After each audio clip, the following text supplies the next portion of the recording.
my name is Paul Wiscombe, and today I'm going to be talking a little bit about Ford's diversification strategy and how that fits into a SWOT analysis.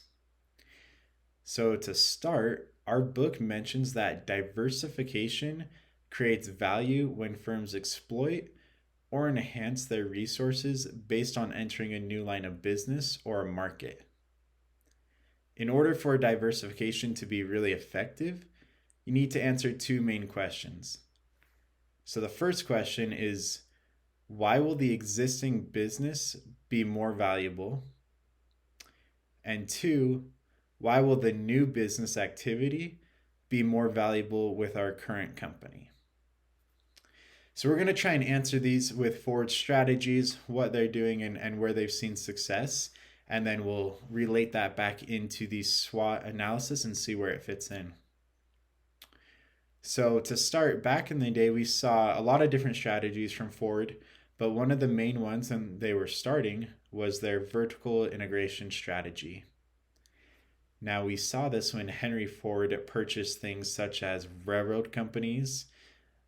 He acquired over 16 different coal mines, and he bought over 700,000 acres of timberland. He also bought a glassworks company, which is really cool. Now, the huge value here is that they're buying materials to save on time and money, which is a huge value and opportunity when it comes to their vertical integration. This saved Ford lots of time and lots of money. Nowadays, we see Ford taking a little bit different of an approach. We see a lot more of their forward diversification approach. And one example that we see this in is with the new electric vehicle market. So Ford has entered into a new market that they didn't have before by releasing electric vehicles and hybrid vehicles. And one thing that Ford is really excited about is they just released an all electric truck line, which is really, really cool, super exciting for Ford. We believe that so far these strategies for Ford have been really effective. They're bringing in more value to their current company, which is helpful. And that's what you want to do when diversifying. Now, looking at their revenue in 2020, Ford's revenue was $127 billion. Comparing that with their competitors, they're well ahead of their competitors. Their top competitor being GM, who had $122 billion. So there's a $5 billion difference there. However, both companies did see a 10% decrease last year, but we believe that was due directly to COVID, and Ford believes that they won't have any problem in this next year recovering from that. Another big difference we see Ford use compared to GM is how they've simplified their model or their brands, and they really only focus on two brands, and that's Ford and Lincoln. Whereas GM has a lot of different brands. So we see them looking at Chevrolet, at Buick, at Hummer, GMC, and Cadillac. We believe that Ford simplifying this model, what they did back in 2008, was a great step forward to help specifically with these brands. And recently, Ford has even started working with Volkswagen, which is really cool. They're sharing knowledge together to help increase their own brand. Now, we think that Ford's strategy has worked really well for them so far. If we were to give any recommendations to Ford's diversification strategy, it would be to continue to work on their forward integration, especially in the electric vehicle market. We believe that's the way a lot of these car companies are going to be going now, and Ford has a huge opportunity there. Wrapping back up to the beginning, we mentioned that we want to tie this into the SWOT analysis somehow. So we believe that Ford's diversification is a huge opportunity here.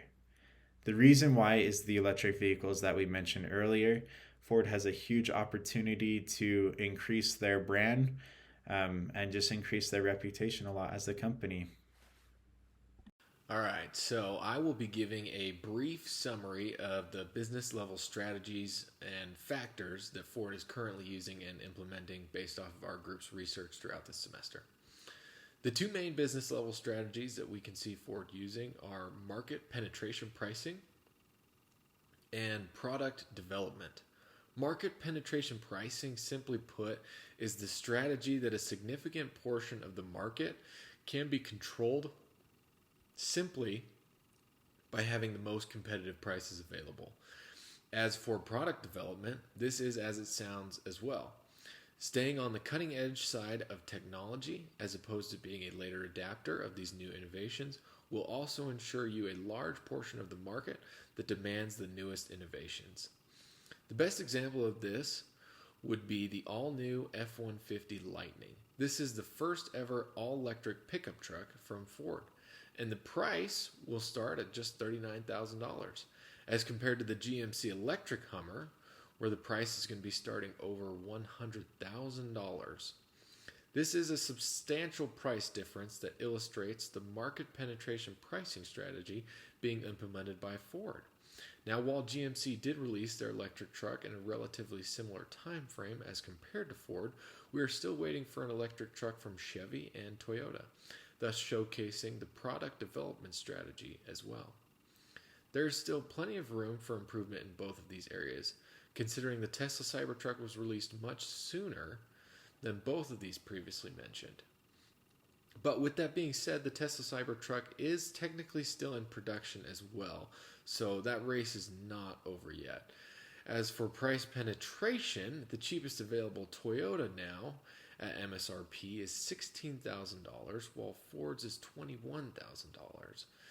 But to be fair, not all vehicles are like this across the board. Certain vehicles, like the standard F 150 and the standard Tundra, this is not the case. You can expect to see a similar $5,000 price difference favoring Ford. Now, there are few factors to consider when looking at how Ford achieves these two business level strategies, and the first, most notably, given its founding roots, is task specialization. This is one of the main factors Ford uses in offering such a low price. We know Ford is famous for the assembly line, which was the start of task specialization in the auto industry. However, it is important to note Henry Ford did not invent the assembly line, but the first ever moving assembly line in December of 1913.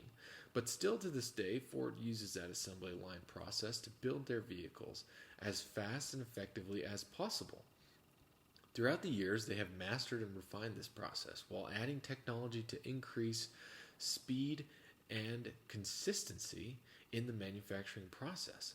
Because of this increased efficiency, Ford is able to offer their products at competitive prices. There is also a major convenience factor that needs to be recognized when considering purchasing a Ford vehicle. They have over 3,000 different dealership locations nationwide that are also available to service your vehicle, possibly even under warranty, meaning free service for you. But to understand if these business level strategies are really working, we need to look at the financials for Ford Motor Company. In 2020, Ford was suffering financially from the pandemic, as were and are most manufacturing businesses.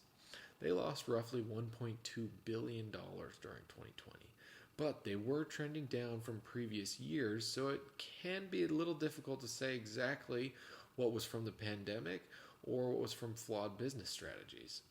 However, Ford is making a comeback. So far in 2021, Ford is expected to restore its dividend for shareholders, signaling significant expected profits. They are also expected to have a big profit outcome from the release of the all-new electric F-150, as well as their new partnership with the largest residential solar company, Sunrun, for the launch of this new truck and its battery. But compared to Toyota's financials, Ford definitely is a few dollars behind on their total revenue numbers. Toyota is one of Ford's main competitors when it comes to market price penetration, and so far in 2021, Toyota has a total revenue of $27 billion, and Ford has a total revenue of $129 million. With this large of a market spread, it's easy to say that Ford has their work cut out for them. Hello, my name is Brett Larson, and I'm just going to give you a little bit more in-depth detail about that external analysis and some of those recommendations that we do have for Ford Motor. And so Ford Motor Company currently traded on the stock market ranges from around $5 to $15, and that's been within the last 52 weeks. As of 2020, it was Ford Motor was roughly valued at about $30 billion. And in 1956, Ford launched its first IPO, bringing over $657 million for Ford Motor Company, and that was the largest common stock offering at that time. And so, just kind of giving you some of those details of what the external analysis findings were. And one of those was gas. And so, Ford is an automobile company directly tied to prices of gas. Who would have figured that, right? And so, high gas prices mean more fuel efficient cars. Low means bigger, faster, and a lot more power for those vehicles. And then another one of those complementary product and service factors from that are lease opportunities. And Ford still owns the vehicles in this case, but they allow them to be leased and then they can actually be sold. And so, kind of just moving on to population demographics with this, is there are work trucks. And so this is huge for construction companies and security companies. And so the Ford Super Duty series has options for every job imaginable out there. So, for example, a farmer that needs to run hay bales, they need to haul horses, or for construction sites that need to haul the big vehicles that work on Kennecott mine, sorry, things like that. And so, just moving on to the ecology and natural environment piece of the external analysis is there's leading industry in cutting emissions. So, one cool thing with Ford is CDP named Ford Motor Company to its climate A list for the first time, and they citing actions to cut emissions, mitigate climate risks, and develop the low carbon economy. And that's huge for Ford to be ranked on that because it gives them that competitive edge over their other competitors in the market, such as Chrysler, Tesla, and other car manufacturers.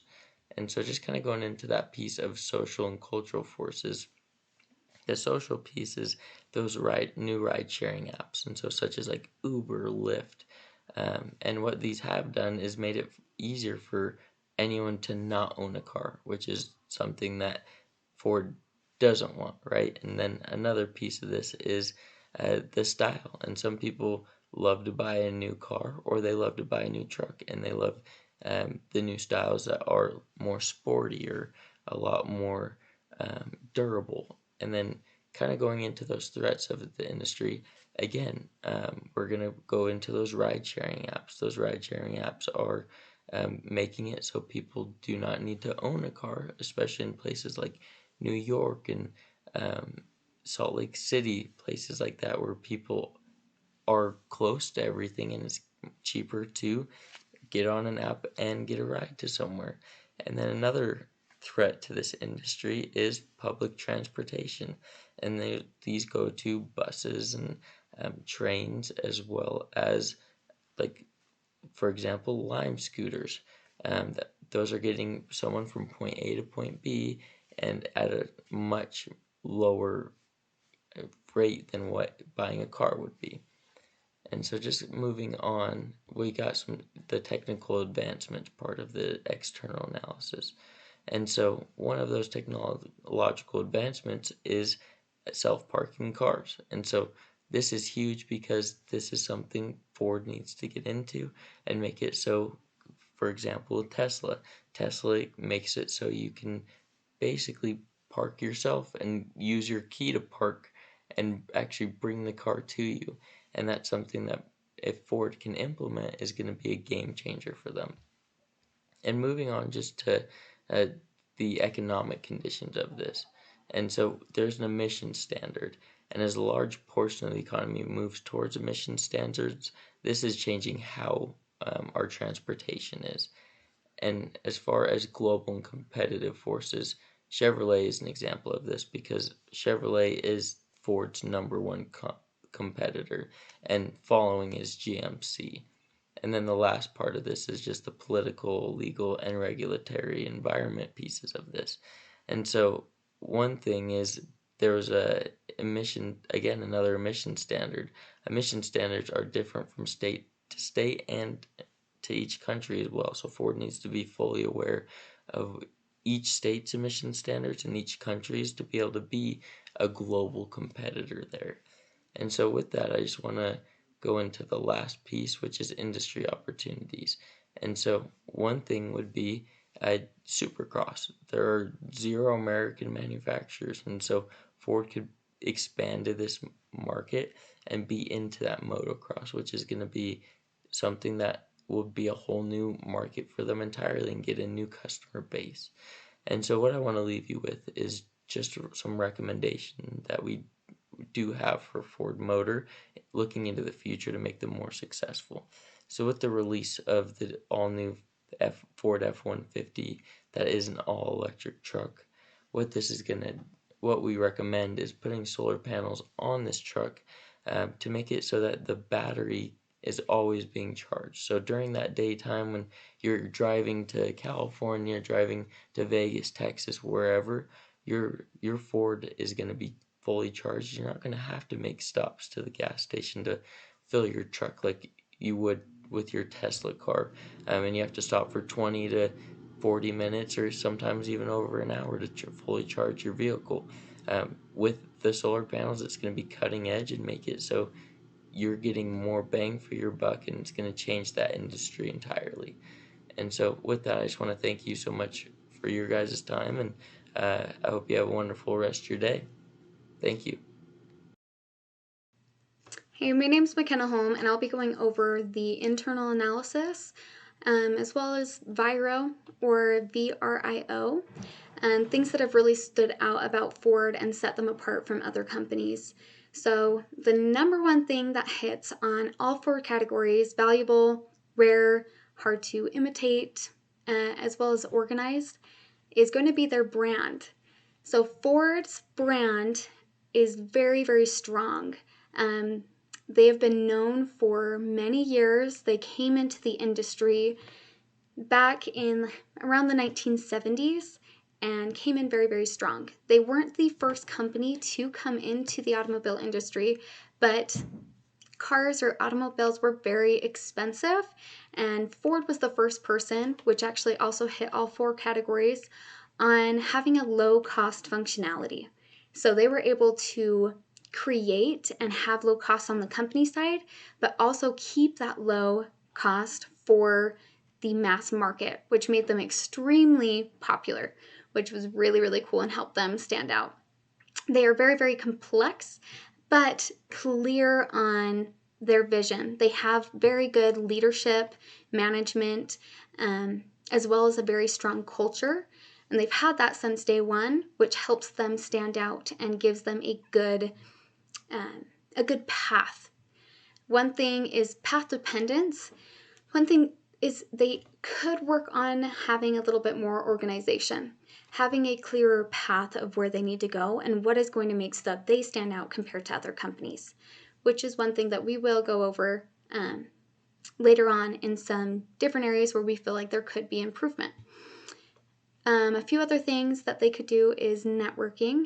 So they came into the automobile industry a little bit after some others, and so getting out there, showing what else they can really give to people and different networks is going to be very, very helpful. They do have a very vast distribution of networks, so just creating those stronger bonds is going to help a ton.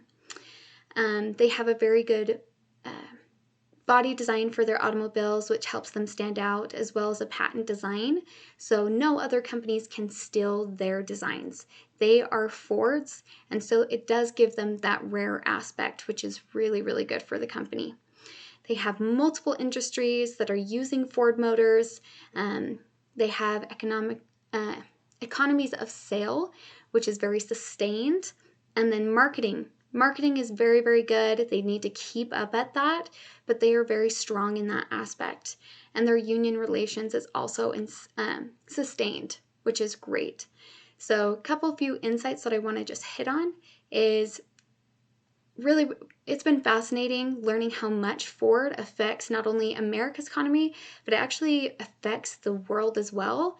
So Ford has a plan to grow larger in companies outside of the US.